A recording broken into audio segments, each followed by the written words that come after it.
Supporting 2 Drink Minimum through the Groupon link is the next step in the evolution. Celebrity voice impersonating. From the pages of the World Wrestling Federation magazine, here's updates. Previously on 2 Drink Minimum. I ended up putting Carmella on the 5 worst list. Really? Okay, so You're going to have to explain this one, sir. She hit Nia Jax over and over again in the arm and in the shoulder, and then kind of knocked her down with a weak DDT and Twisted Bliss, which I don't believe because Nia Jax is 275 pounds and Alexa Bliss is maybe 90.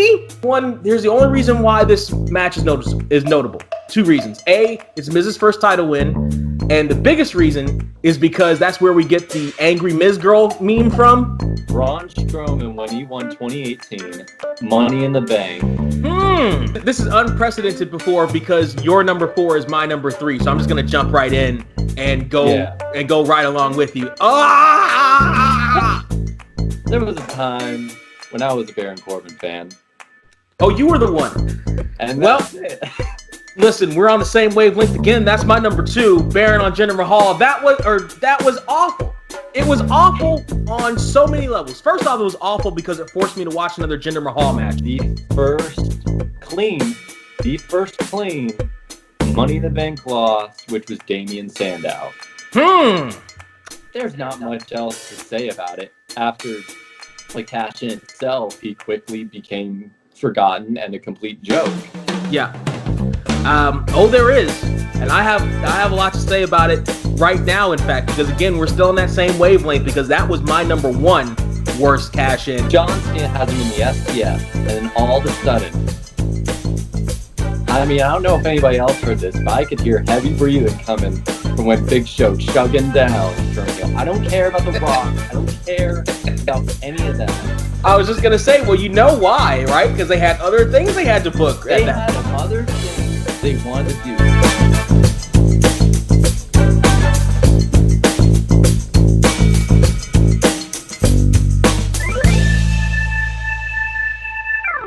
We're going to go controversial here because my 5th best Money in the Bank cash-in moment is one of your worst cash-in moments.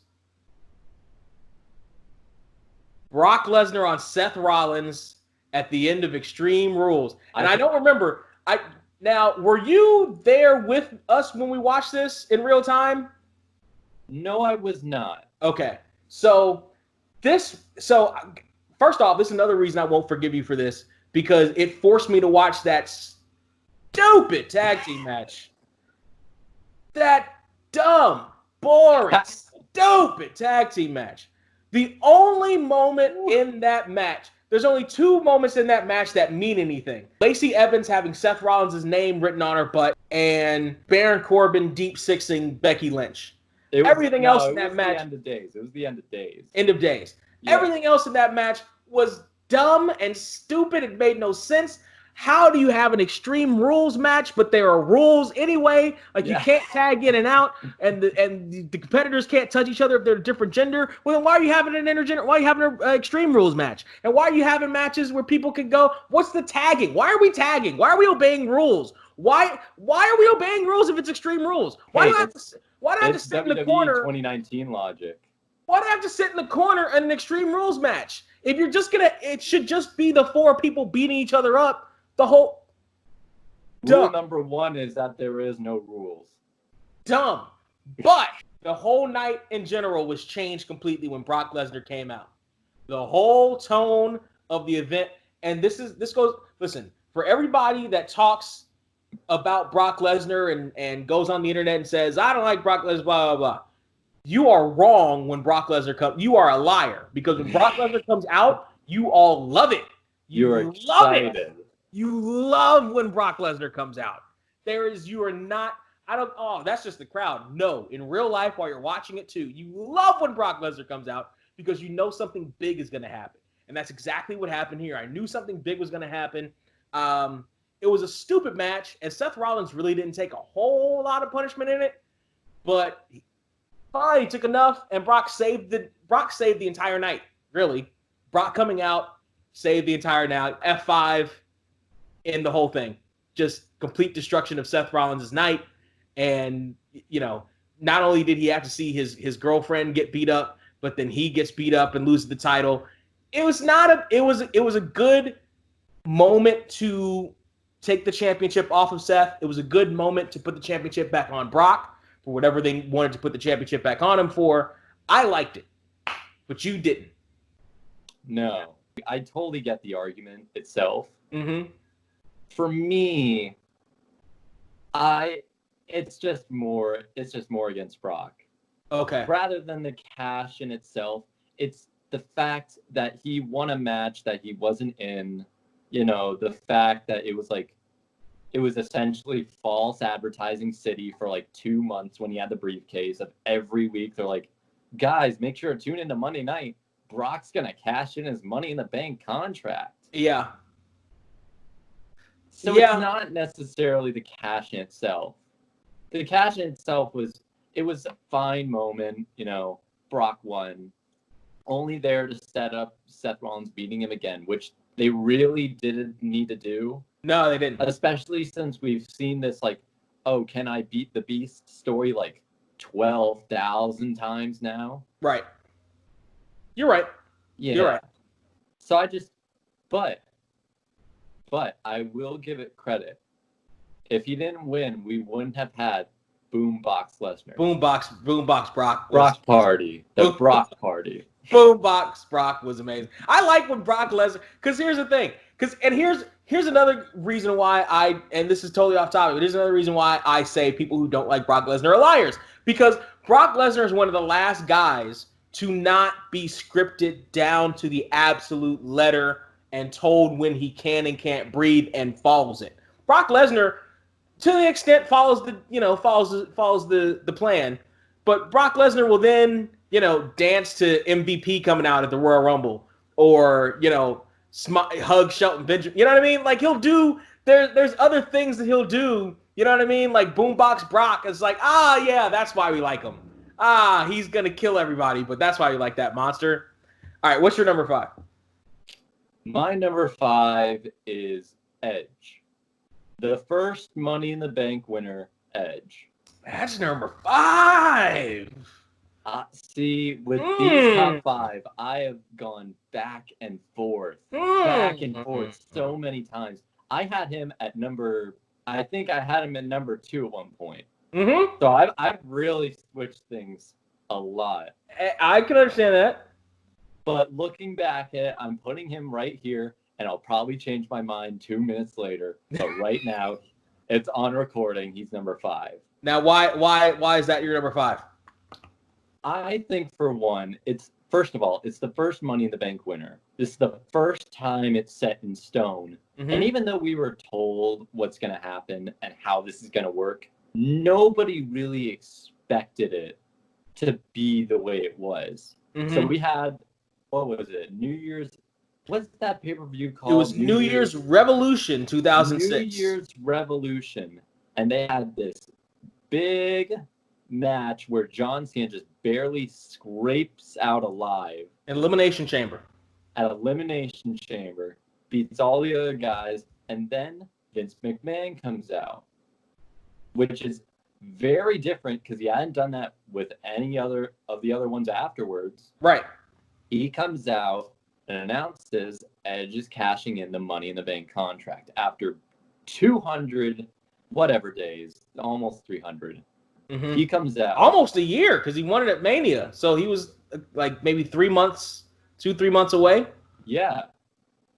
So he comes right down to the ring, cashed it in. He did hit the spear on Cena. Even Super Cena can't do an Elimination Chamber and a Money in the Bank afterwards. Mm-hmm.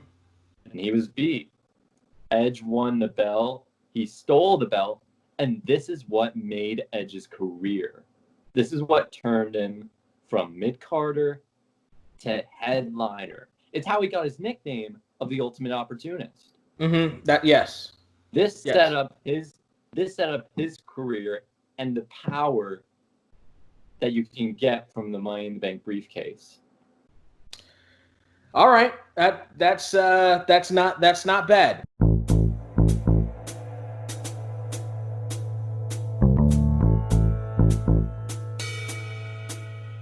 My number 4. Oh gosh. Oh no. Oh. Oh. Just say it. I'll go with CM Punk. The second time CM Punk won the Money in the Bank. Huh? It was The one 2000. on Jeff Hardy. Yep. Wow. At number 4. Okay. Now, why that one?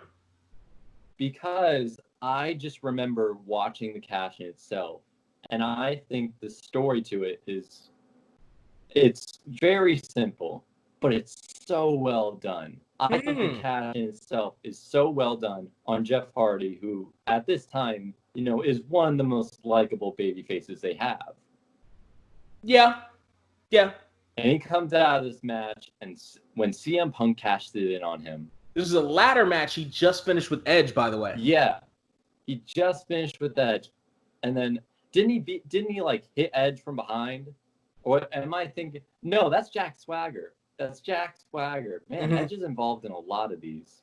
Yeah. Edge was involved in a lot of these. Seth was involved in a lot of these. Roman was involved in a lot of these. Yes. But when that cash-in happens, Jeff Hardy, the ref is telling Jeff Hardy, and he is just like, okay, and he can barely stand up. He can barely stand up. And they ring the bell, and he gets hit with a GTS, and he kicks out. And everybody in the crowd went nuts because they love Jeff Hardy as much as this is a Money in the Bank. They want Jeff Hardy to win. And he almost did on a roll-up. He barely got him out. He barely got the 3 count on a roll-up, but it didn't happen. And he's still struggling to stand up even after all that. Gets it with another GTS and he wins. I think it was a great heel moment for Punk. Yeah. And a great reassuring moment because this is his second Money in the Bank win. Second year in a row. Mm-hmm. That kind of set him up as like, okay, the first time wasn't a fluke. Like, this is the real deal. Mm-hmm. And he set up what was an incredible feud between him and Jeff Hardy. Mm-hmm. I'm put a little context on this. CM Punk had also competed in a Samoan strap match with Umaga. Yeah. It was fine. It was a strap match. But you can kind of see the crowd was kind of already starting to react to CM Punk almost heelish. Like, he got some cheers, and they cheered when he won the strap match. But this was the first Money in the Bank cash-in that I watched, because I watched them in order. This is the first one where the crowd didn't cheer when it happened. Like, they cheered Edge when it happened, and he was supposed to be the heel on John Cena. Like, this was the first one where the crowd was like, oh. And, like, they weren't, like, silent, like, boo, we don't care. They were just like, but Punk, I thought Punk was good, and now why would he do that to Jeff? I like Jeff, but I kind of I don't know that I like Punk anymore. Like, this was like you said, it was the turn of CM Punk. I couldn't put it that high on the list just because there were other ones. And we talked about this before we officially shot. There were so many good ones, I couldn't fit this one on my list. It's not a bad honorable mention just because of the reaction that it got. Punk ended up putting him down with the second GTS. It wasn't a super long match. It made sense psychologically, but I can see your reasons for putting it on your list, and I ain't mad at it. Thank you. My number 4 is I think it is the biggest moment of this guy's career to date, which is kind of sad considering. I think I know where you're going. Yeah, I think it is the biggest moment. There's another big moment that's just below it, but they didn't do anything with that either. Dolph Ziggler on Alberto Del Rio. Yep. That was originally my number 5. I moved it up to number 3, but we could just talk about that right now. The crowd was so hot for this to happen. Oh, yeah. The crowd wanted Dolph Ziggler to win this championship at that moment, right then and there. And of course, how can anything be bad when AJ Lee is involved with it, especially when she's outside bouncing up and down? You got Biggie Langston. Biggie Langston. Oh, Biggie was there too. Biggie was there too. It was Ziggler. Hey, don't forget the Langston. The Biggie Langston, right. He was still Langston at that point. It was after a match Del Rio had with Swagger. The whole story was, again, this was another one where the champion had a hurt limb. Alberto Del Rio's ankle was hurt. Yeah. Thanks to Jack Swagger. It did come into play at the end, though. It actually did come into play. It's not like the other ones where you have a hurt limb, but it means nothing to the finish. It actually meant something to the finish here. And the crowd listen, this was the night after WrestleMania. The crowd was already, it was the night after WrestleMania crowd. But they were so hot for this. They so needed Dolph Ziggler to hold that championship belt in that moment. It was too good a cash in not to be on the list. As you said, it's the biggest moment in his career by far, because there's not really anything. There's a couple things. There's not really anything to that degree. The only other one that comes to mind is his performance at that Survivor Series with Sting. The disappointing thing about it, and it's a moment where if things played out differently in his career, this could have been number one.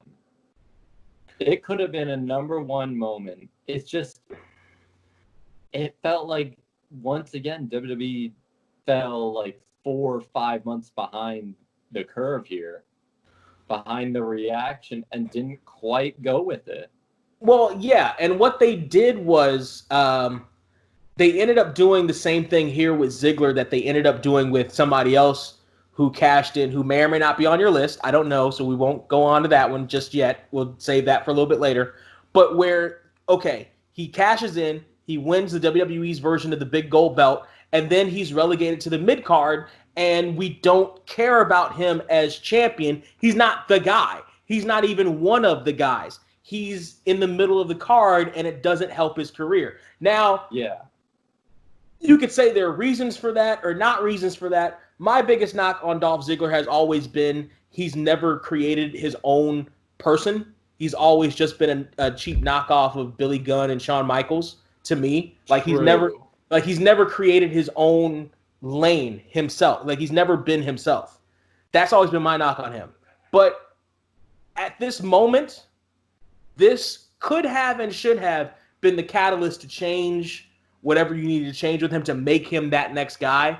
And for what you can say about Dolph Ziggler, WWE didn't help that. So that's why it's so low on my list, that and there are other ones. But it's the crowd loved this moment. How can you not have this on your top 10 at least? Yeah. Cash-ins. So my number 3, now we're getting into the tough category. And on any given day, these probably could be anywhere. I got to put my number 3 as the Rated R Superstar Edge on John Cena, New Year's Revolution 2006. Again, you had the Elimination Chamber. And this, by the way, you got to remember, this is less than a year into the John Cena as champion experience. Less than a year. The crowd already turned on him. The crowd already hated him. He already got booed when he came out. It was already a boom, boom, boo, boo, boo. It was already that. This was less than a year in. Kurt Angle was in the Elimination Chamber match. His story going into it was he wanted to eat John Cena for lunch. Kurt Angle comes out. He gets the "you suck," but then he's sitting in his pod. He's like a rabid animal. He gets released from his pod to John Cena. The crowd goes nuts. He suplexes people. Yeah, okay. Suplexes John Cena. Ah, suplex him. Kill him. So fast forward to the end of the match. Like you said, Mr. McMahon comes out. Never happened before. You know why it happened? Because it was an Elimination Chamber match, and the chamber, like the match was over, right? So naturally, as happens a lot of times on pay-per-views, because they don't really have post shows on pay-per-views, people started to get up to leave. So Mr. McMahon comes out, says, stay where you are, everyone stay where you are, because this hasn't been put into the wrestling zeitgeist yet. So Mr. McMahon has to come out. Yeah. You hear Mr. McMahon's music, you think something big's going to happen. What's going to happen? This gentleman is going to, this person is, as soon as he says that, he's like, yeah, the crowd is like, yes, kill him. Out comes Edge to cash in. Spear, he does kick out of the first spear. It's not a super long match though. It's maybe a couple of transitions, but into the spear again. 1, 2, 3. John Cena's vanquished. Edge makes out with Lita for about 10 minutes in the ring, on the table, back in the ring again. Like just gross making out. Like right in front of the camera. Like I know what she had for lunch, and that's how the pay-per-view ends, and that's how the night ends, and that's how the new year for WWE that year starts. And you're right, it created this huge thing for Edge. It was one of the catalysts, right? The Matt Hardy stuff was another catalyst. There was all this stuff, right? That just created that version of Edge, which is arguably the best version of Edge, because he was in a cool little pocket for about a year or two. Once you get out of 08-ish, he's not as good as he was. But that pocket, that 05 to like 07-ish pocket of Edge was the best Edge. And this is a prime example of that. Ultimate opportunist. And Edge, earlier in that night, had a match with Ric Flair. This goes right back to my theory. He didn't do a whole lot in that match. That match was maybe 10 minutes. Didn't do a whole lot. Didn't take a whole lot of damage. Got chopped a lot, but didn't really take a whole lot. Ends in a DQ. Doesn't have to sit in the figure 4 or anything like that. So he doesn't have to sell anything, right? 2 hours later, he's healthy again. Yeah.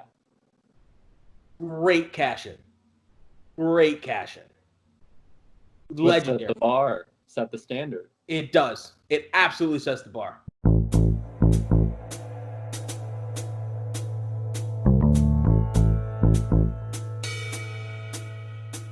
So my number 2 is Seth Rollins when he cashed in his Money in the Bank contract. And this one was a situation probably unlike any other so far. Of all the Money in the Banks that were won, this was never the plan. This was a very last-minute decision. Probably not until the day of the show they planned to do this. So it was Seth Rollins, and we were going into WrestleMania 31. Now, this was around the point where I stopped watching wrestling. I came back about a year after this.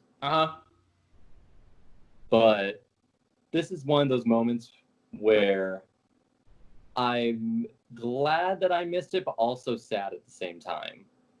Because there are two sides to this. Mm-hmm. It's Roman versus Brock. Nobody was excited for this match before it started.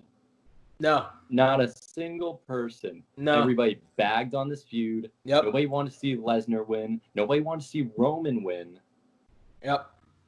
So they get in, and they have a really good match. Like, not bad. Really good. I think it's really good. And we saw him, like, kick out of 2 F5s, 2 spear kickouts. And then right near the end, here comes Seth Rollins running 100 yards at least. Just a full football stadium run. Yeah, literally. Literally. He had to take a breather after that, and he cashed in his Money in the Bank, which is, it's amazing that this has never happened before, that they never thought to do a cash-in on WrestleMania. They almost did with Dolph. They, in storyline, said they were going to do it with Daniel Bryan, but that was just storyline at the moment. they'd had the idea before. Mr. Kennedy, when he won it, said he was going to cash it in at the next WrestleMania. But And he ended up that clearly. well, he ended up losing the Money in the Bank to Edge anyway. Yeah. So like he didn't have it anymore to cash it in at WrestleMania. Didn't he lose that because of he injured Randy Orton or something? Yep, that and a couple of different reasons. Yeah, he wasn't liked backstage by enough people, and or Vince eventually just soured on him. He was going to be Mr. McMahon's illegitimate son. Yeah, that's right. And battle Triple H. But yeah, that's a side quest. Yes. Seth Rollins at WrestleMania 31. Keep going.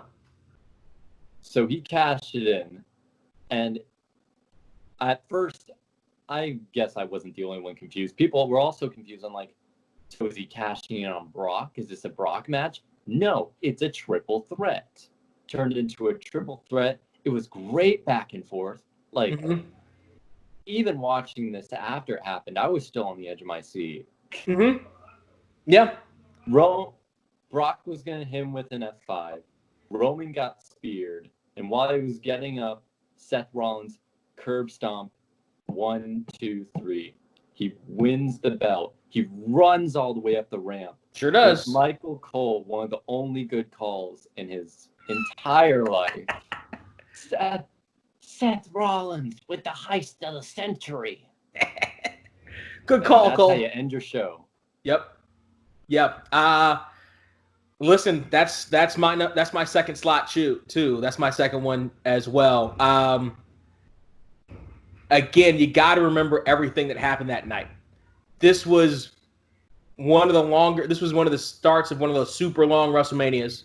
So you had about a good 5-hour window. However, Seth Rollins still had a match with Randy Orton earlier in the night with J&J Security getting beat up and Seth catching an RKO and then giving the curb stomp and then going for the curb stomp and catching the super RKO out of an airplane. Ideally, Seth Rollins should technically still be knocked out by the end of the night. Yeah. However, considering this was extra long WrestleMania, I can buy Seth Rollins being okay by the time he comes back for this cash-in. You're right. The build-up, nobody wanted Brock versus Roman. Nobody wanted this except for Roman's family that was sitting at ringside and almost started a fight backstage. Yes, they were so pissed off. His father was in the audience. He was ready to cut somebody's throat. See, you know what would have made that better? If Dwayne Johnson was there and they turned this into an angle, which all you see is just a camera showing you like past a wall from backstage, and The Rock is just like rock bottoming Vince. He was there, wasn't he? He was there because he did the thing with Triple H and Stephanie. Yeah, he was in the building. He was there in the building. And actually that's funny because that's how the Samoans got into the wrestling business to begin with. They had gone to I think it was a Rocky Johnson show in San Francisco back in the late 70s. And were so mad when Rock's dad, and was so mad when he got screwed in the finish that they went backstage to beat up the heels. And the promoter had to smarten them up to what wrestling and had to get them in the business so they wouldn't beat up the heels because they were loyal. They were gonna beat that heel up. And the promoter was like, all right, listen. This is wrestling. This is how wrestling goes, okay? Calm down. This is how wrestling goes. Like, they were so scary and intimidating, and that's how we got the Wild Samoans.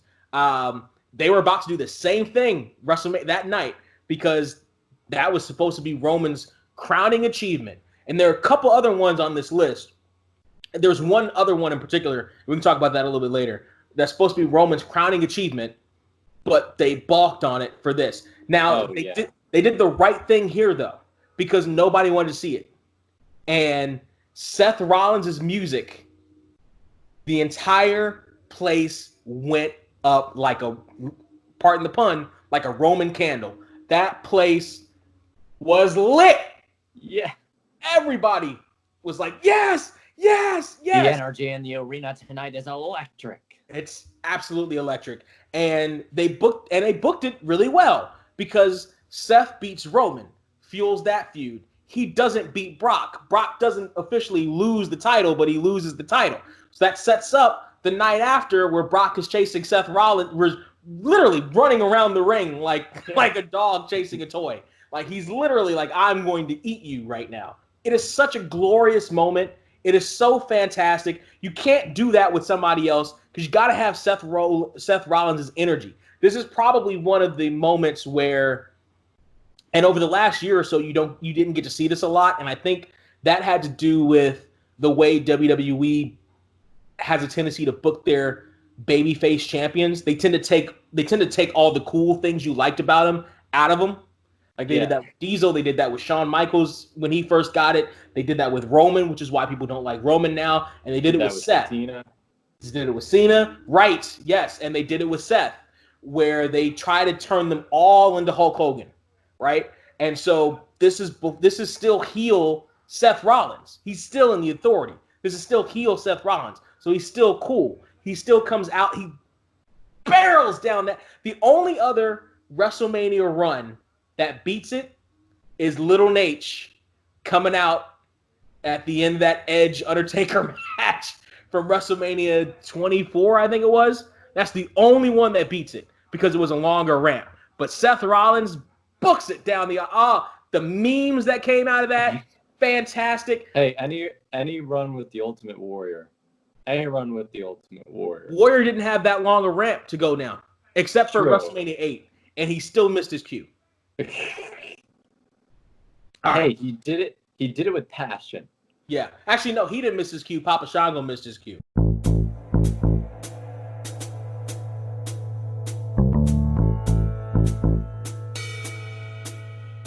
Mine is Randy Orton.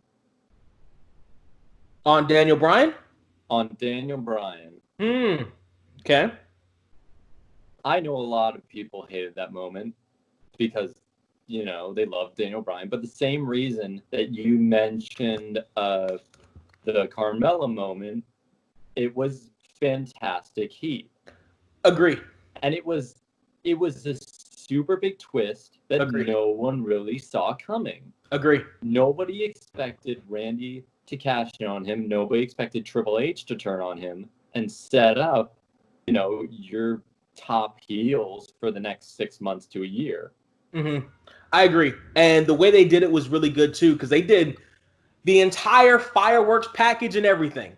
They did confetti, everything. They did it all. Like, the only reason why I'm sitting there expecting the cash-in was because I'm watching it specifically for the cash-in. But if I'm sitting there watching the pay-per-view, I'm like, all right, this is over then, right? Like, they did the whole thing. It was well done. You're right. Dean Ambrose, I thought was pretty good. Yeah, not bad. For the others, there are some good ones. There are some ones that just exist.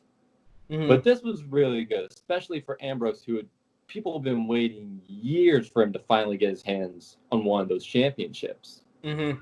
And doing it on Seth Rollins, which is a good, call back to their whole year-long feud. Mm-hmm.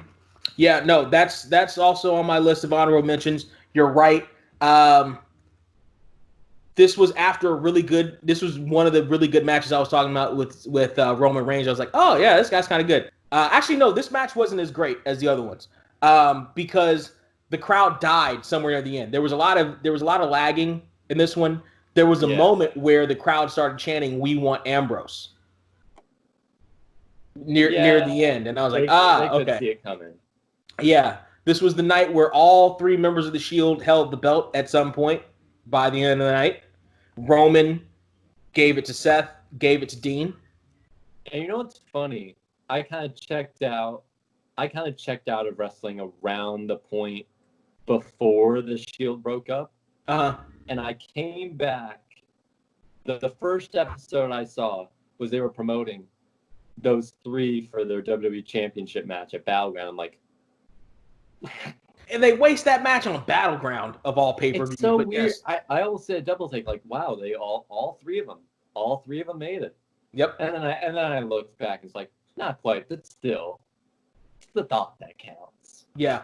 And that was probably some of the better work Ambrose had done at that point.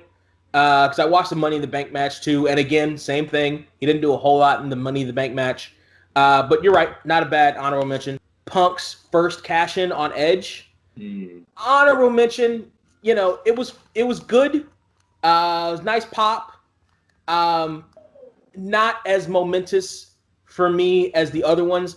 And part of the reason, and this goes back to what we're talking about with Dolph Ziggler, where the guy cashes in to win the big gold belt in WWE, and then huge reaction, and then immediately is put right in the middle of the show.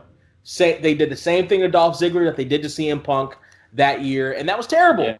That was bad. The difference is CM Punk did have a personality.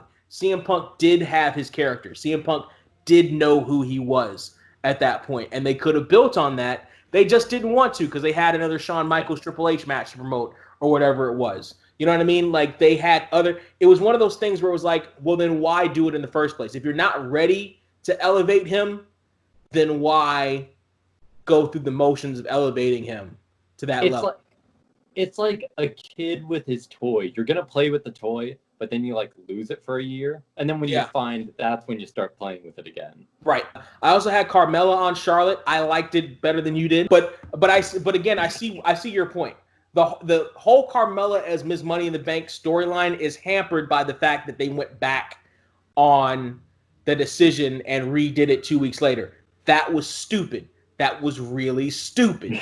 They shouldn't have done that. It was really stupid. They needed to stick with their guns and go with it. Sheamus on Roman at the Survivor Series. That one I almost put on my worst list, but I'm going to keep it where it is in honorable mention for the best because, and here's why it's honorable mention and not one of the better ones. It was a good cash-in by Sheamus. It was a good cash-in. This was at the end of the Survivor Series tournament.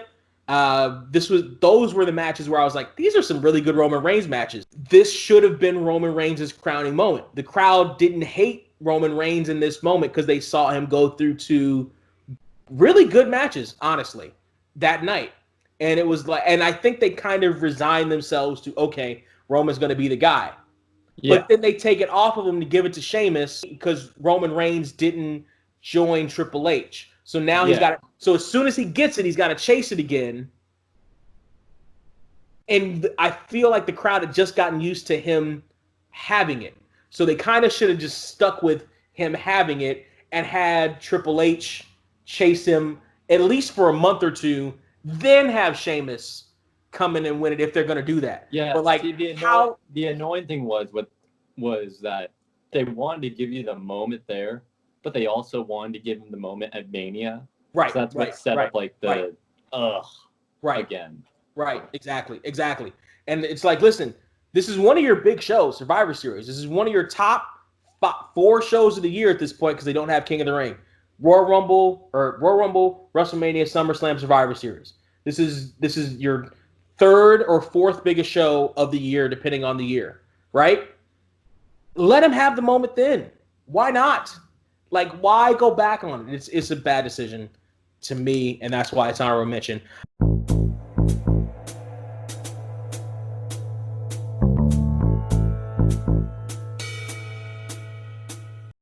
All right, Kyle.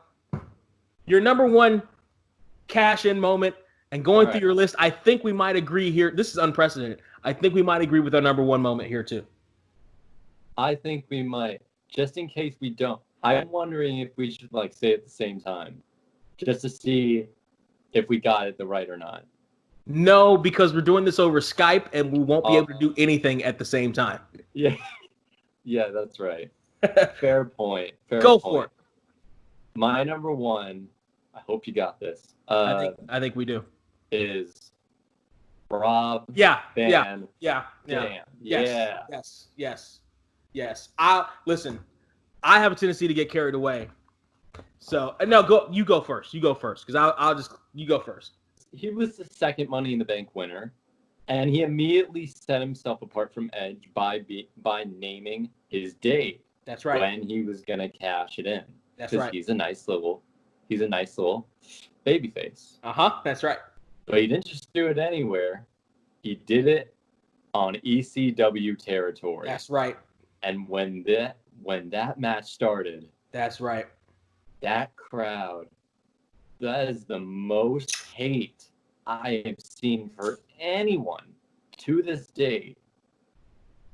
And it wasn't just loud booing. They threw all the taunts, all the chants. They went through their bucket list of chants that they've been wanting to say for years on end. It was fantastic.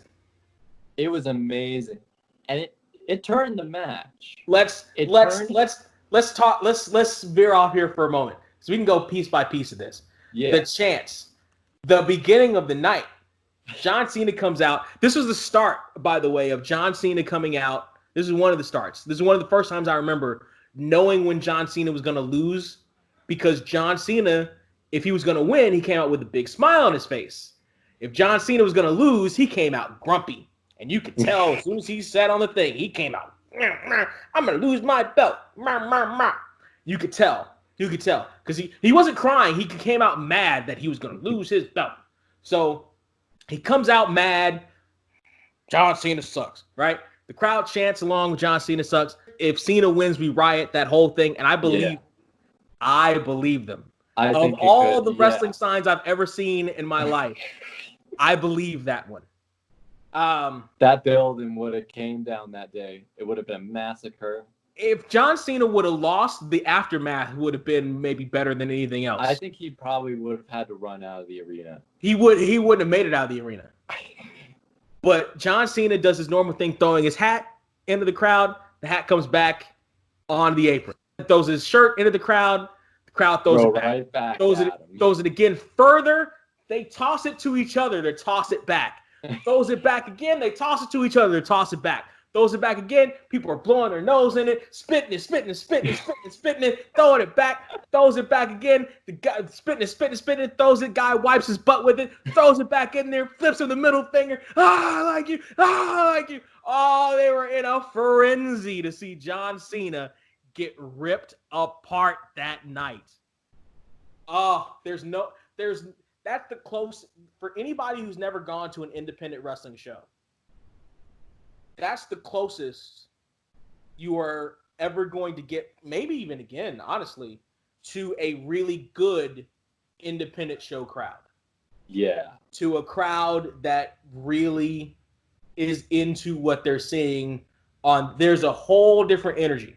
It's entirely different than WWE. Entirely different. It's probably the closest you're going to get to an Attitude Era crowd. Yeah. We're never going to see a Money in the Bank with this kind of atmosphere again. Yeah, no, and then the match. So the crowd was chanting same old S to John Cena. John Cena has RVD on the outside. John Cena goes to the top rope. He's like, I'm going to show you something new now. And he jumps off and just gives like an axe handle, right, to RVD. The crowd then chants, you still suck. You still suck. You still suck. Like they're live in the moment with him. The atmosphere of this crowd, it's never been done since. I would say never done again, but never such a long time. But that is, it was a one of a kind type match. So they have a back and forth. Every time John Cena gets an upper hand, the crowd is ready to rip him apart. Yeah, they are ready to kill him. This is probably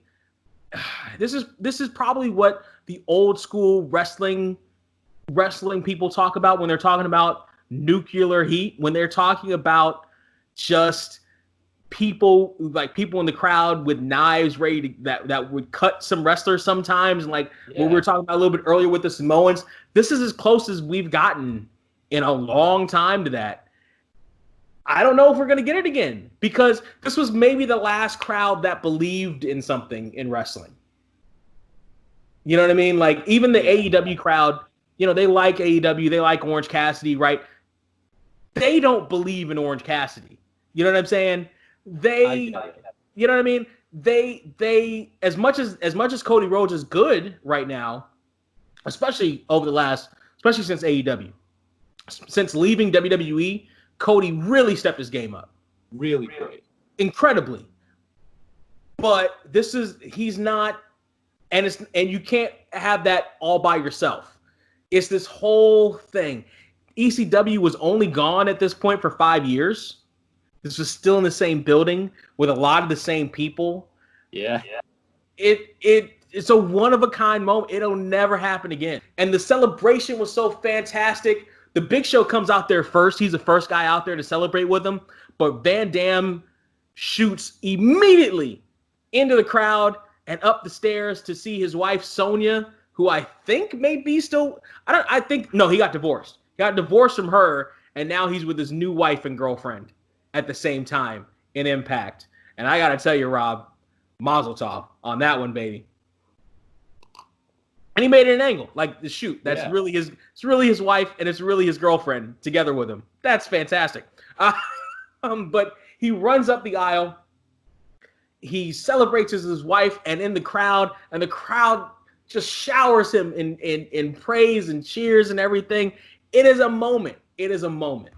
I agree so much. It is one of those things where it's so unfortunate that it didn't carry through for years afterwards. Mm-hmm. It is one of those things because I think he failed like a drug test or something. He and Sabu got caught smoking weed in the car as they were traveling from town to town. Now, smoking weed while driving, there's a reason why that's illegal. I can understand that. Driving impaired at all. Yeah. I get that. From a legal standpoint, and from even the people that are moral from that standpoint. However, we're not talking about John Cena, and we're not talking about Hacksaw Jim Duggan. Back in the day, Hacksaw Jim Duggan and the Iron Sheik were caught doing the exact same thing years and years ago, and Vince swept it under the rug. We're talking about Rob Van Dam in 2006, when everybody knows that Rob Van Dam has a little bit of the 420s. You see signs in the arena that say Rob Van Dam 420 all over the place. His MySpace at the time, his first friend on MySpace was the group Normal, which was the national organization for recreational marijuana legalization, right? Yeah. Like everybody knew what Rob Van Dam's deal is, even and especially as champion. Go with it. Don't hide it. Like, don't strip him of the belt because of that. Like, even if you have this thing on your television where, and this is before they went super PG. So even if you have this thing on your television where you're like, oh, sponsors won't like it if we have a weed smoking guy as champion. Fine. Just don't punish him then. Just ignore it then. Like, let him have to deal with the legal ramifications, right? Yeah. Whatever they are, if he got to pay a fine or whatever. But don't strip him of the belt and then push him down the card for it. Like, y'all know what it is. Like, come on. Like, you wouldn't have had a problem if, Hogan had shot, some steroids up on the road or something like that. Like, why are we pretending that this was something different? And it wasn't. And who knows? It's going to be one of those what if things of how would things have worked out if they didn't punish him? Where would his career be? And I think he could have been something, especially in the later years of like 2010. I think he would have been remembered the same way in WWE. He had the potential the same way Cena and Orton are. I think he would have, if not taken Orton's spot in that, other guy we give the belt to a whole bunch, he would have been number 3. He would have been right there. And there's no reason for them to have not, like, even after, let's say ECW runs its course and they kill it the same way they killed it before. Van Dam still would have been in that upper echelons. I'm shocked. This is the first time I've ever gone through a list with somebody and we are right there on a whole bunch of these. Like, we only missed it. We only missed a couple of them. Well, to be fair, there's not too many cash-ins. There's only about 20 plus. Yeah, but like where, like the exact placement of them, like that is amazing. Put you on the spot, brother. Prediction: Who's winning Money in the Bank for the men? Who's winning Money in the Bank for the women? Usually it goes to the heel, so I'm hoping it's not just a Baron Corbin prop again. There's a part of me that really wants it to be Alistair, but I don't think that's going to happen. Screw it. I'll go with Alistair Black. Alistair Black. And for the women? I think it's Shayna. I think it has to be Shayna too on the women. It has to be Shayna. I think for the men, I think here's what we're gonna get. She shouldn't even be in the match, to be fair. It's gonna be another cinematic thing. I think something already leaked that it's gonna be another one of those type of matches. It's not gonna be a match. It's gonna be them running through Titan Towers. This sort of rat race thing. I think the men's one is going to be the one they let the comedy and haha and gaga out on. So I think because Shayna's going to win the women's one, I think they're going to keep that a little bit more serious somehow. But the men's going to be a lot more goofiness. So that can kind of be up in the air. I can see them giving it back to Baron Corbin to let him redeem himself from that terrible, that's such bad cash-in. Gun to my head, I think they're going to give it to Baron Corbin, unfortunately. Kyle, thank you so much for being back here with me. See, I've even got... You're welcome. I have that shirt, so I'll just show off this blue. I've even got the old souvenir from our days in Canaan lands. Kyle, it's been a pleasure. We got to do this again. We'll figure out something else to do it on. Absolutely. I haven't figured out if I'm actually going to watch the pay-per-view yet. I may not. I may end up just working and like waiting for the reaction to it to see if I'm going to watch. Because I've already seen cinematic matches, so I'm not sure yet. But if I do, I'll let you know. We'll figure something out if I do end up watching it. But it's been a pleasure, man. I'm going to stop recording now and we can say our goodbyes then. Party people, Thank you for joining us. Oh, I got to do this part. I forgot about this part. Party people, tell me down there in the comment section what your 5 favorite, what's your worst and favorite cash-ins were of all time. Man. But let's be honest, you cannot beat Rob Van Dam in EC. You can't beat that. That's clearly the best. And the worst clearly is Sandow on Cena. Anywhere in between. You can tell us your second worst. Anything with Cena. Second best. Just anything with Cena is the worst. Worst and best, apparently. Worst and best. Worst and best, apparently. Tell me what you think down there. Are you going to catch it? All that other stuff. Like, share, subscribe. Patreon.com/surreal469 to help keep the lights on at the party. And that, unlike wasting Damian Sandow, ain't bad. Cheers. I'm a nice guy, I'm a nice place, with a nice smile on my nice face.